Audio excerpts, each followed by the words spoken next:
2 minutes late.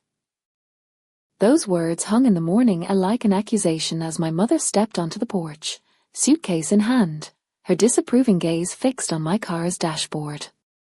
The clock glared back at me. 6:02 a.m. 2 insignificant minutes that would somehow become the catalyst for everything that followed. I killed the engine and forced my lips into a smile that didn't reach my eyes. "Mom," I said, climbing out to help with the luggage. That's when I saw her. My sister Lauren, emerging from the shadows of her childhood home, dragging her own suitcase behind her, a look of barely contained excitement on her face. My heart plummeted to the pit of my stomach. My smile froze on my face like a theatre mask, pretty on the outside, hollow within. "What's going on?" I asked, fighting to keep my voice steady while something primal screamed inside me, already knowing the answer. My mother's expression was bright, too bright, like a spotlight hiding something darker in the shadows. "Oh, Violet, we decided Lauren should come instead of you. She's been so stressed lately, and she really needs this trip." The world tilted beneath my feet. Instead of me? The trip I'd saved for over 2 years, working overtime until my eyes burned and my back ached. The one I'd planned down to the last dinner reservation, researching the perfect hotels that would make my parents feel special. The dream I'd nurtured of finally sharing something extraordinary with them. And just like that, I was being replaced. "Mom, I've been planning this for years," I said, my voice sounding distant even to my own ears, like it belonged to someone else. "I paid for everything." She waved her hand dismissively, as if I'd pointed out a minor inconvenience like rain on a picnic day. "And we're grateful, sweetheart, but you're always working so hard. You can take another trip later. Lauren needs this right now." Lauren didn't even have the decency to look guilty. She just stood there, weight shifted to one hip, with that smirk I'd grown to despise over the years, the one that said she knew she'd always win. "Thanks for understanding, sis," as she said, her gratitude as fake as her eyelashes, voice dripping with a sweetness that made my teeth ache. My father shuffled out a moment later, eyes fixed on the ground as he handed me his suitcase like it was a peace offering. The weight of his betrayal felt heavier than any luggage, threatening to crush me where I stood. "This is unbelievable," I whispered, my voice trembling with the effort of restraint, of not screaming into the quiet morning air. "This was supposed to be our trip. Something for me to share with you." "Well, it still is," and my mother chirped, as if I was being unreasonable. "Just with Lauren instead. Don't make this a big deal, Violet. Your sister really needs a break." In that moment, the truth I'd been avoiding for years crashed down on me like a collapsing building. It didn't matter how much effort I put in, how many hours I worked, or how much I sacrificed. In their eyes, Lauren would always come first. I was the reliable one, the fixer, the afterthought. I clenched my jaw so hard I could hear my teeth grinding, swallowing the acid retort that threatened to escape. Instead, I forced a tight smile and opened the trunk, the metal feeling cold against my fingertips. "Let's get going then," I said, my voice flat and empty as a deserted road. If they wanted to prioritize her over me, fine. They could go with her. But I wasn't about to let them enjoy it. The drive to the airport was suffocating, a 30-minute eternity filled with Lauren's incessant chatter floating from the back seat like toxic gas. "Oh my gosh, Mom, did you see that TikTok about Paris? I can't wait to go shopping there. Do you think we'll have time for that, or will the tours take up the whole day?" My knuckles turned white against the steering wheel as I stared straight ahead, each word another knife in my back. I navigated through early morning traffic in silence, a storm building inside me. "Of course we'll have time," and my mother assured her, patting Lauren's knee. "We'll figure it out when we get there." We I bit the inside of my cheek until I tasted copper. They didn't even notice I wasn't part of that we anymore. In their minds, I'd already been erased from the picture, just the chauffeur dropping off the real travelers. My father cleared his throat from the back seat, the sound uncomfortably loud in the tense car. Thank you for driving us, Violet. I know this probably feels unusual. I caught his eyes in the rearview mirror, searching for some spark of understanding, some acknowledgement of what they'd done. Unusual? That's an interesting way to put it, Dad. He didn't respond. Just shifted uncomfortably and retreated into silence, probably wishing he hadn't spoken at all, like he always did when confrontation loomed. Lauren leaned forward, her designer perfume invading my space just like she'd invaded my trip. You're not mad, right? I mean, this is really big of you, letting me go. I could never have afforded this on my own. Letting you go. As if I'd been given a choice. As if they hadn't ambushed me in the driveway with their bags already packed. I forced another smile, tight and brittle as thin ice. Of course, Lauren. Enjoy the trip. By the time we pulled up to the departure terminal, my patience was hanging by a thread so frayed it threatened to snap at any moment. As I helped unload their luggage I'd specifically researched to be perfect for European travel, my mother gave me a quick hug that felt like an afterthought. Thank you for understanding, sweetheart. This means a lot to us. And to Lauren. I nodded stiffly, my entire body rigid with the effort of not falling apart right there at the curb. Sure, Mom. Lauren beamed as she wheeled her suitcase toward the entrance, already pulling out her phone to take a selfie. Thanks, Violet. You're the best. I stood there watching them disappear into the terminal, my chest tight with a fury so pure and potent I could taste it, metallic and burning. What else could I have done? Show up unannounced in Paris? Make a scene at the airport?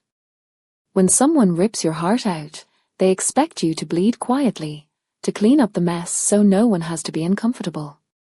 The ride home passed in a blur of anger and hurt, a cyclone of thoughts and emotions that made it hard to see the road. Their words echoed in my head on an endless loop, each one cutting deeper than the last. This means a lot to Lauren. You're not mad, right?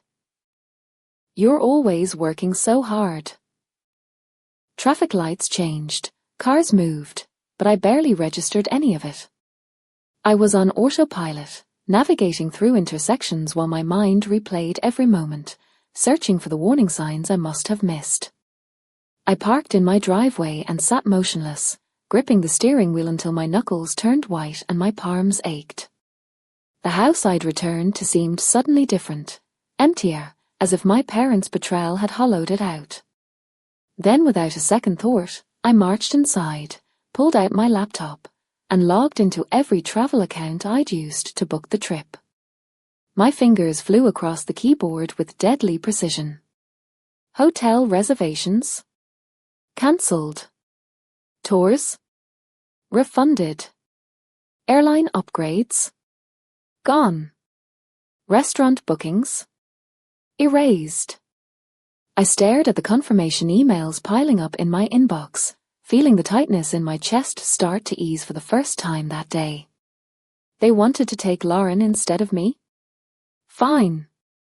But they wouldn't be staying in 5-star hotels or enjoying private tours on my dime.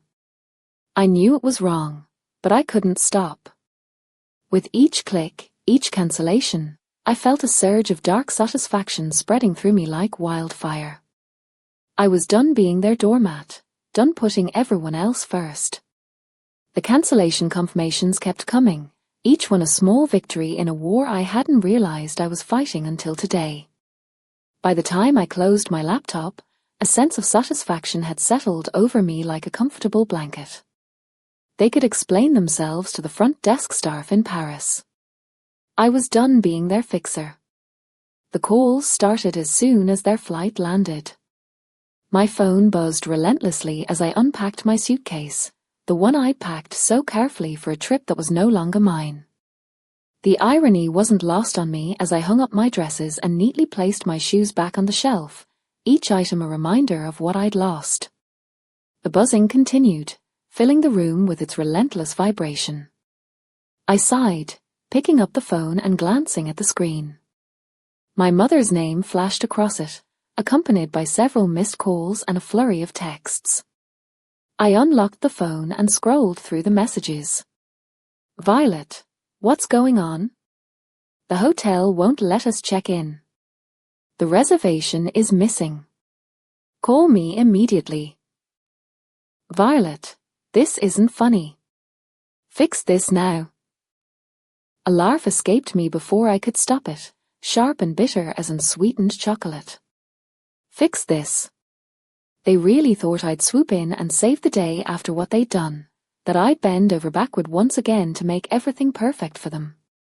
The phone buzzed again with Lauren's name flashing across the screen. I let it ring out, only for her to leave a voicemail that I played on speaker, letting her entitlement fill the room. Violet, this is so petty, as she snapped, her voice dripping with the same superiority she'd always wielded like a weapon. We're stuck here because of you. You need to call the hotel and fix it now. I rolled my eyes and deleted the voicemail without listening to the rest. For years, I'd been their fixer, the one who smoothed over every mistake and picked up every slack. The reliable one. The responsible one. Not anymore. Eventually, I decided to answer, if only to stop the barrage of calls that threatened to drain my battery. My mother's voice hit me like a tidal wave of anger as soon as I picked up. Violet, what did you do? The hotel says the reservation was cancelled, and none of the tours are booked anymore. I let her rant for a moment, leaning back in my chair and examining my nails as if this was the most casual conversation in the world. I cancelled them, I finally replied, my voice calm as still water.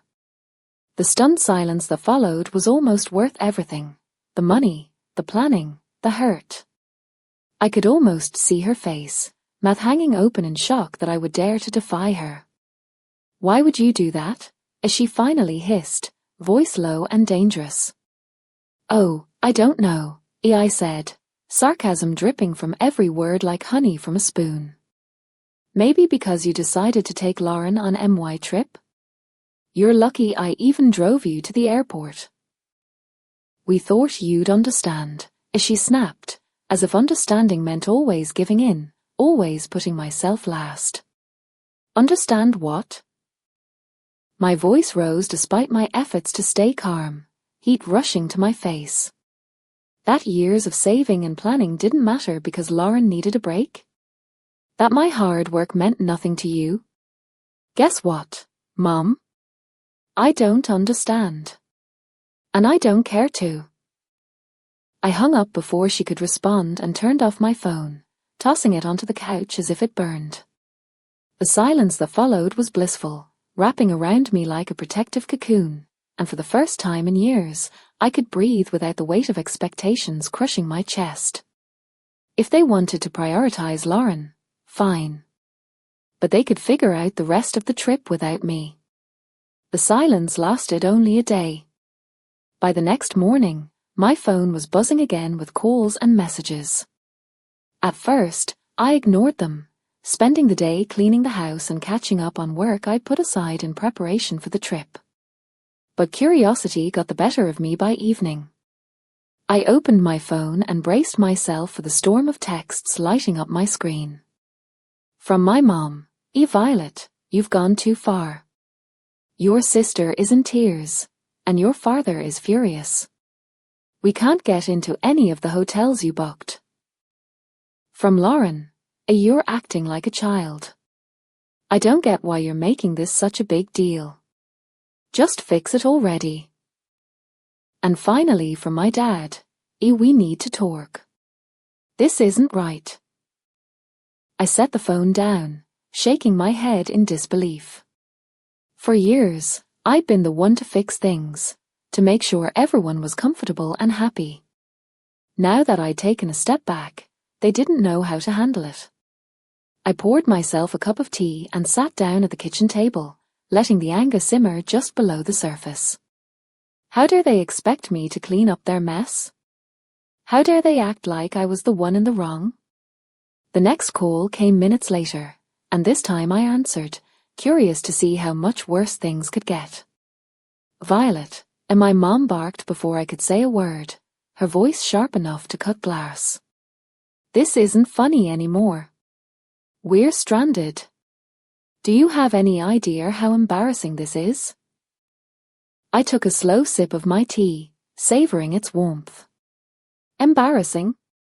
You think this is embarrassing? Try saving for years, planning every detail, and then being told you're not even part of the trip you paid for. Stop being dramatic, she snapped, as if my feelings were nothing more than an inconvenient performance. Lauren needed this more than you. And now she can figure it out, I said firmly, surprising myself with how steady my voice sounded. You made your decision, Mom. You wanted to take Lauren instead of me. Fine. But don't expect me to fund her vacation. We're family, she hissed, wielding the word like a weapon. We don't do this to each other. I let out a bitter laugh that felt foreign in my throat. Funny. I was just thinking the same thing. Lauren's voice came through the background, high-pitched and whining. Mom, just hang up on her. She's being impossible.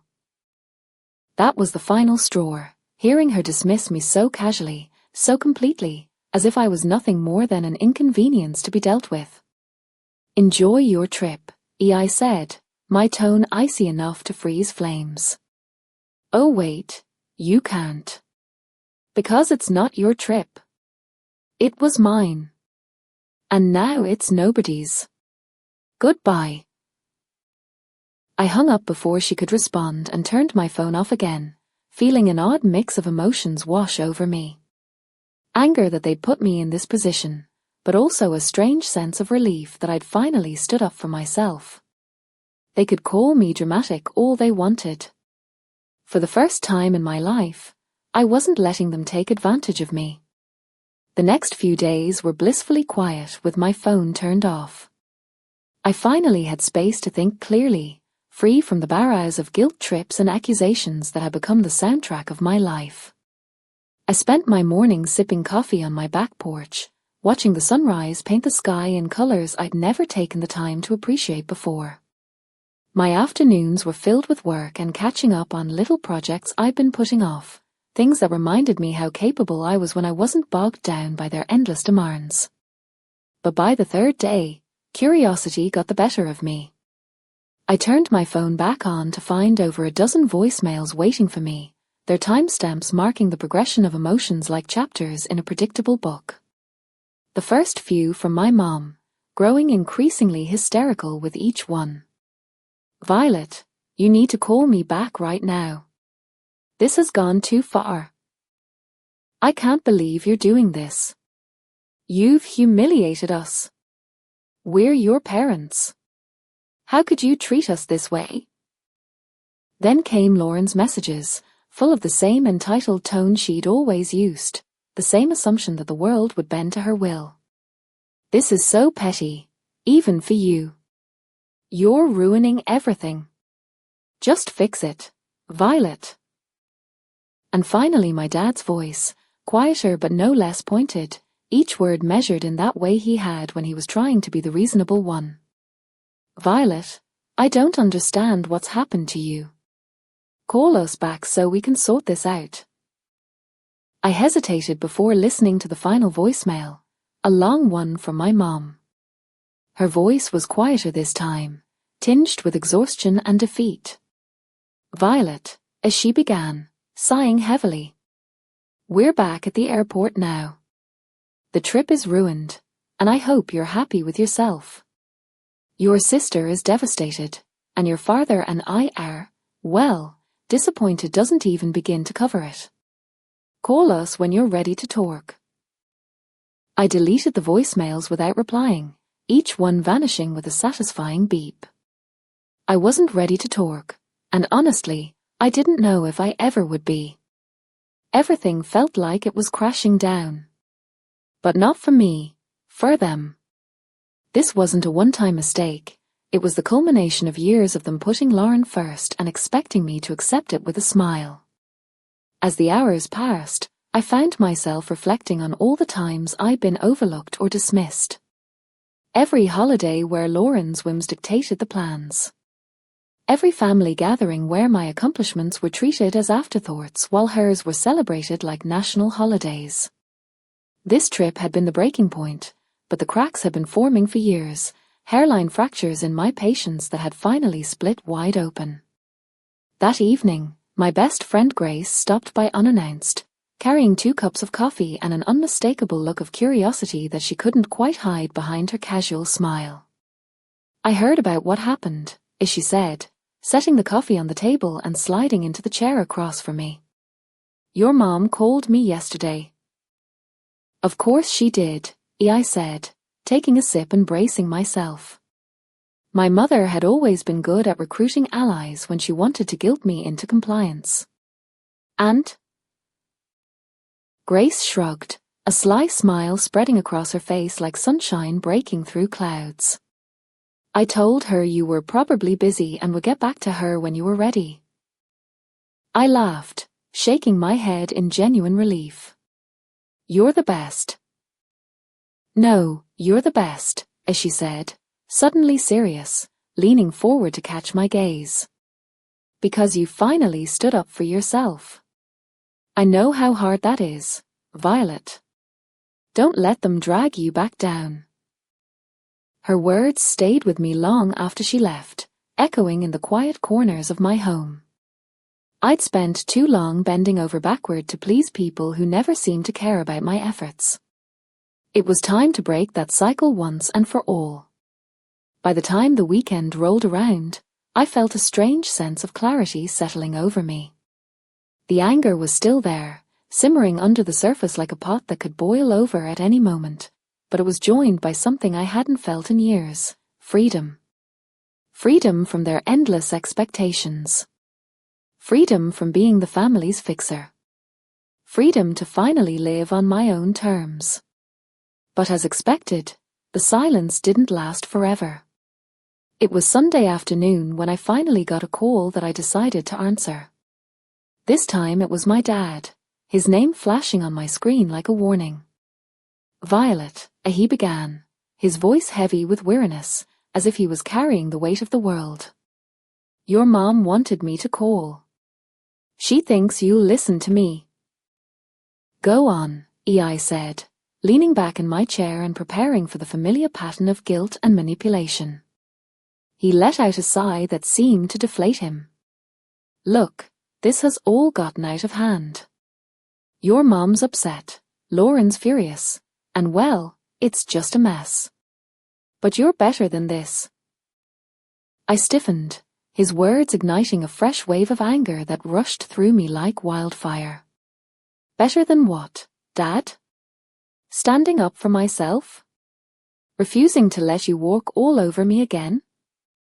"That's not what I meant," he said quickly, backpedaling in that way he always did when confronted. "It's just, you've always been the reasonable one. The one who keeps everything together. This isn't like you." I laughed, a short, bitter sound that echoed in the quiet room. "You're right. It's not like me. Because I'm not bending over backward to clean up your mess this time." He paused, and for a moment I thought he might finally see my side of things, might acknowledge the years of inequity that had led to this moment. But then he said, "You're punishing the whole family over one decision. Is that really fair?" "Fair?" I repeated, my voice rising with each word. "You want to talk about fair? Was it fair when you and Mom decided I wasn't important enough to be part of the trip I planned? Was it fair when you replaced me with Lauren like I didn't matter? That's not what we were trying to do, he said, his tone defensive now, retreating behind the same excuses they'd always used. We just thought Lauren needed it more. Of course you did, I snapped, years of hurt crystallizing into sharp clarity. You always think she needs more. More attention, more support, more of everything. And I'm always the one expected to sacrifice for her. Not anymore. The silence on the other end of the line was deafening, stretching between us like an unbridgeable chasm. Finally, he said, I don't know what you want me to say. I don't need you to say anything, I replied, my voice steady as a surgeon's hand. I just need you to understand that I'm done being the afterthought. From now on, I come first in my own life. Goodbye, Dad. I ended the call and set the phone down, my hands trembling slightly with adrenaline. For the rest of the day, I let myself feel everything. Anger, sadness, relief, each emotion washing over me in waves. It wasn't easy, but it felt like the start of something new. I wasn't the family's fixer anymore, and I wasn't going to be. They could figure out how to clean up their own messes. A week after my parents and Lauren finally returned from their disaster of a trip, I was waiting for them at their house.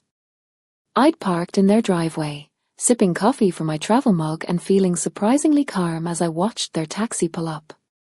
As they stepped out, dragging their suitcases behind them, their faces were a mix of exhaustion and lingering irritation. Lauren was the first to speak, her voice sharp as she spotted me sitting on the porch swing.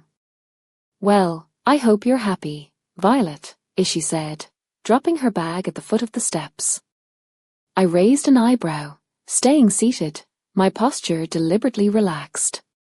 Happy about what? Our trip was a disaster, and my mum snapped, waving her hand as if to brush the whole experience away like an annoying fly. We spent the entire week staying in dingy hotels and eating terrible food because we couldn't afford anything decent. And don't get me started on the tours.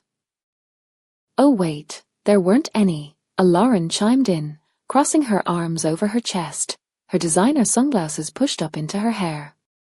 Do you know how embarrassing it was to show up and be told there was no reservation? I took another sip of coffee, letting their complaints wash over me like waves breaking against a cliff, noisy but ultimately harmless. Sounds rough, I said finally, my voice calm as still water. But you wanted to take Lauren, remember? I'm sure you all had some great bonding time. That's not the point, and my mum shot back, her voice rising, color creeping up her neck in that way it did when she was truly upset. You knew we couldn't afford all the things you'd planned. You set us up to fail. I stood up, setting my mug down on the small table next to me, my movements deliberate and unhurried. No, Mom, I didn't set you up for anything. I planned a trip for the three of us, something special I'd been saving for years. You're the ones who decided to cut me out at the last second. The truth hung in the air between us, impossible to deny. My dad finally spoke up, his tone quieter but no less accusatory. You didn't have to cancel everything, Violet. That was extreme. Was it? I asked, folding my arms and meeting his gaze squarely. Why should I have paid for a trip I wasn't even invited to? If Lauren needed it so badly, you should have planned it yourselves. You're lucky I didn't cancel the return flight. Lauren rolled her eyes dramatically, her signature move when things weren't going her way. You're so dramatic. It's just money, Violet. And you're so entitled, I shot back, my patience finally snapping like a twig under too much pressure. Do you have any idea how much work and sacrifice went into planning that trip? Or do you just assume things magically appear for you because someone else takes care of it? They stood there, stunned into silence, as if they'd never considered that their actions had consequences, that I might eventually reach a breaking point. I've spent years being the responsible one, I continued, my voice steady but firm, each word a stone building a wall between us. The one who fixes things, plans things, makes sure everything runs smoothly. And you've spent just as long taking it all for granted. That's not fair, and my mom started, but I held up a hand to stop her, tired of the same old excuses. No, Mom, what's not fair is how you treated me. You chose Lauren over me, like always. So I chose to stop being your doormat. You didn't want me on the trip? Fine. But you don't get to enjoy the benefits of my hard work without me. I grabbed my bag from the porch swing and turned to leave, a strange sense of peace settling over me. I'm glad you're back safely, but don't expect things to go back to the way they were. I'm done. As I walked to my car, I heard them calling after me, their voices a dissonant chorus of anger and guilt, but I didn't look back. The chapter had closed, and I was ready to write a new one where I was the main character, not a supporting role in someone else's story. The drive home from my parents' house felt strange, almost surreal. For years, every visit had left me emotionally drained, carrying the weight of their expectations like rocks in my pockets. But this time, I felt lighter with each mile that passed.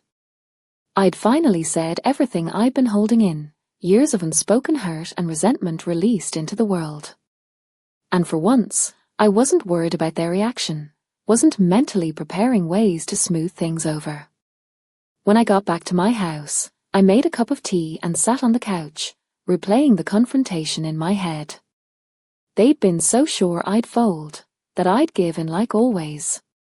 But watching their stunned faces as I walked away was a reminder of how much I'd changed.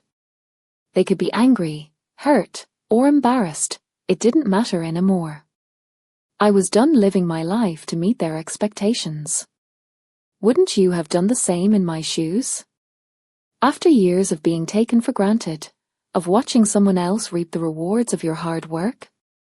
The next day, I got a call from Grace, her voice bubbling with curiosity. How'd it go? She asked, not bothering with pleasantries. I laughed, leaning back against the kitchen counter and running a hand through my hair. Exactly like you'd imagine. They're furious, Lauren's pouting, and Mom is probably trying to figure out how to guilt me back into line. Grace let out a snort of laughter that made me smile. Let her try. You've got a backbone now, and I'm here to make sure it stays in place.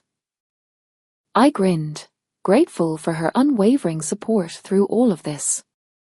Thanks, Grace. I mean it. You've been my rock through all of this. Anytime, she said, her voice softening with genuine affection. So what's next for you now that you're not playing family fixer anymore? That question had been circling in my mind since the confrontation, a persistent whisper I couldn't quite ignore. What was next? For years, so much of my energy had been poured into trying to please my family, trying to earn their approval through constant sacrifice. Now that I'd let go of that burden, the possibilities felt endless, and a little intimidating, like standing at the edge of an unexplored forest. I don't know yet, I admitted, tracing patterns on the countertop with my fingertip. But I feel like I get to decide. Not them, not anyone else. Just me. Sounds like the start of something amazing, Grace said, and I could hear the smile in her voice. Over the next few weeks, I started making small changes that felt revolutionary in their own way. I redecorated my living room, swapping out the hand-me-down furniture from my parents for pieces that felt uniquely mine, a plush navy sofa that I'd coveted for months, abstract art that spoke to me. I spent weekends exploring local cafes and parks, things I'd always meant to do but never made time for. I started journaling, writing down my thoughts and dreams without filtering them through the lens of what anyone else might think. Each small step felt like reclaiming a part of myself I hadn't realized I'd lost, pieces of my identity that had been subsumed by the role of family caretaker. One evening, I sat down with my laptop and opened the spreadsheet I'd used to plan the trip. The cancelled reservations stared back at me, and I didn't feel a pang of regret like I'd expected. Instead, I felt a surge of determination. That money had been meant for a once-in-a-lifetime experience, and I wasn't going to let it go to waste just because the recipients had changed. Closing the spreadsheet, I opened a new browser tab and typed, "Solo travel ideas." 3 weeks after my parents' return, I booked a solo trip to Italy.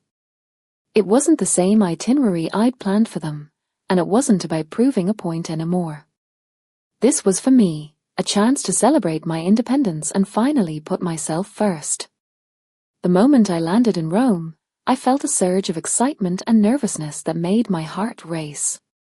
I'd never traveled alone before. There had always been someone to consider, someone else's preferences to accommodate.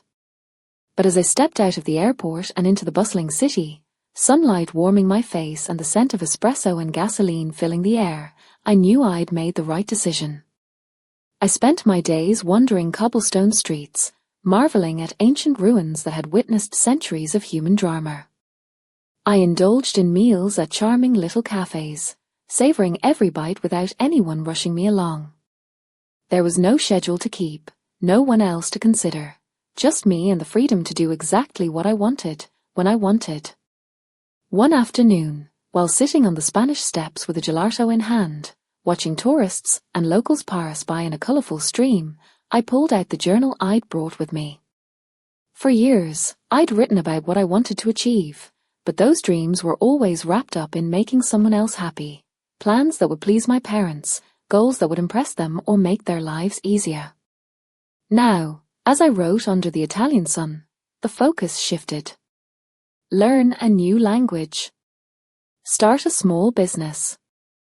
Travel to at least 5 more countries. The list grew, each goal a reflection of the life I wanted to create, not the one I'd been expected to live. On my last night in Florence, I had dinner at a small family-run restaurant overlooking the Arno River. As I watched the sunset paint the sky in hues of orange and pink, the water reflecting the light like a mirror, I felt a deep sense of peace settle over me. This trip had been more than just a vacation. It was a turning point. I'd spent so much of my life trying to earn my family's approval, to be worthy of their love through endless giving. But here, thousands of miles away from their influence, I realized something important. I didn't need it. I was enough just as I was. When I returned home, my parents tried to reach out again, this time with softer tones and carefully worded messages.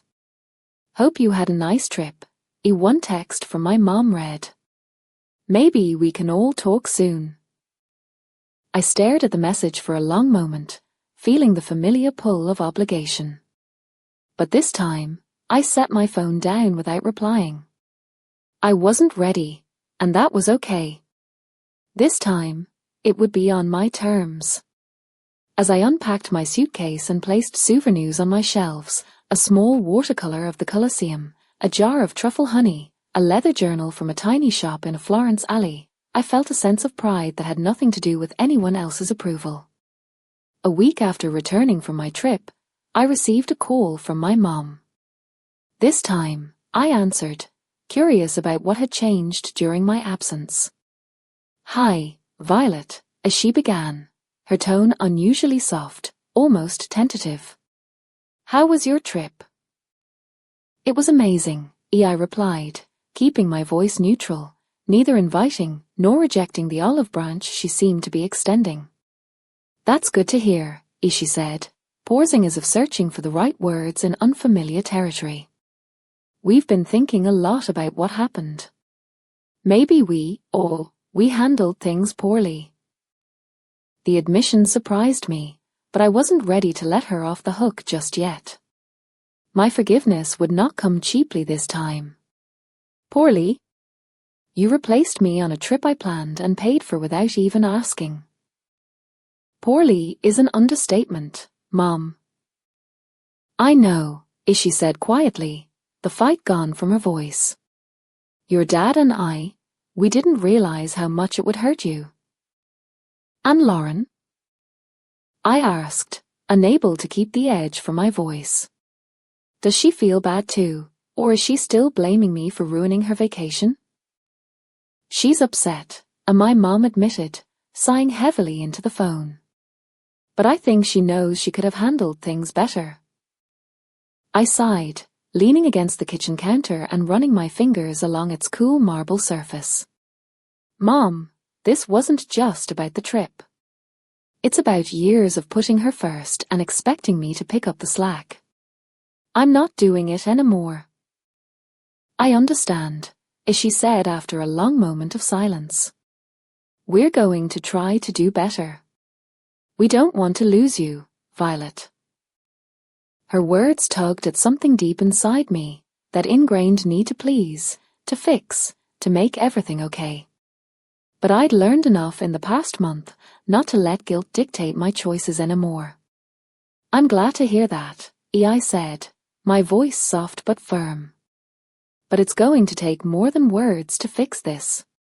I need to see real effort, not just apologies. You will, as she promised, a hint of desperation coloring her tone. We'll give you the space you need, but I hope you'll let us back in someday. After the call ended, I felt a mix of emotions washing over me, relief that they were finally acknowledging their behavior, skepticism about whether they'd actually change, and a strange kind of pride that I'd stood my ground instead of rushing to smooth things over. But as I sat down with my journal that evening, sketching out plans for a photography class I wanted to take, I realized something important. Whether or not they changed wasn't my responsibility anymore. Be honest. Would you have made the same choice? Would you have finally stood your ground after years of being overlooked, of being treated like your feelings didn't matter? Over the following months, I kept my boundaries firm as steel. I responded to their calls and texts when I felt like it, not out of obligation. I declined invitations that didn't feel right and accepted ones that did. I stopped volunteering to fix their problems or smooth over conflicts between Lauren and my parents. Instead, I focused on building the life I wanted piece by piece, like a mosaic made of moments that were truly mine. I signed up for that photography class, something I'd always dreamed of doing but never had the time or energy for when I was constantly putting out fires for everyone else. I joined a local hiking group and discovered muscles I didn't know I had, along with a love for silent forest trails dappled with sunlight. I started planning my next solo trip, Portugal this time, with its coastal cliffs and melancholy Fardu music. Each step I took felt like planting a flag in new territory that belonged solely to me. My parents tried, in their way. My mother called regularly, careful to ask about my life before mentioning anything she needed. My father sent awkward but well-meaning texts checking in. Lauren kept her distance, still smarting from the blow to her ego. Holidays were tense at first, stilted conversations and careful navigation around raw spots. But slowly, like a pivot that turns an entire dance, the dynamic began to shift. They stopped assuming I would handle everything. Started asking instead of expecting. One Saturday afternoon, 6 months after the Paris debacle, I was photographing street art in the warehouse district when I ran into Lauren. She was with friends, laughing and carrying shopping bags, but froze when she saw me. For a moment, we just stared at each other across the cobblestones, all the hurt and anger and jealousy of a lifetime stretched between us like invisible threads. Then she surprised me. She handed her bags to a friend, whispered something, and walked over to where I stood. "Hey," she said, shifting her weight uncomfortably. "Hey," I replied, lowering my camera. "Your photos look good. I've seen some on Instagram." She gestured vaguely toward my camera. I nodded, unsure where this was going. "Thanks." She took a deep breath, as if steeling herself for something difficult. "Look, Violet, I know I've been I know things have been messed up with us for a long time. I waited, not willing to make this easy for her, but not wanting to shut her down either. I'm sorry about Paris, she finally said, the words sounding like they'd been dragged from somewhere deep and painful. I shouldn't have taken your place. I shouldn't have expected you to pay for everything and then fix it when it all went wrong.